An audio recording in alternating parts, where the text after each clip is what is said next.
Hello friends, here we quickly discuss about some basic difference between normal diode and a Zener diode. Suppose you connect a Zener diode in forward bias mode, like anode is connected to positive point and cathode is connected to negative point.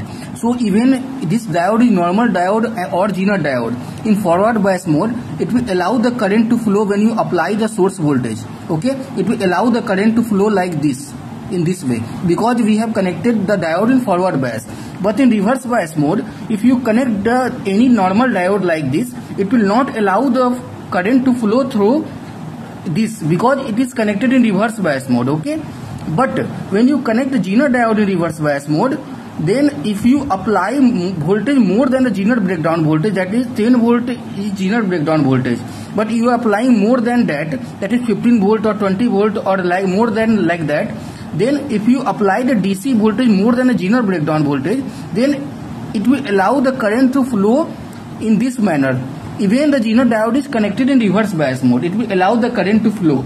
Okay, so Zener diode allow the flow of current in both direction, in forward bias mode also and reverse bias mode also. Zener diode allow the flow of current in both direction. Only condition in reverse bias mode, if you apply the voltage more than a Zener breakdown voltage, then only it will allow the current to flow in reverse bias mode.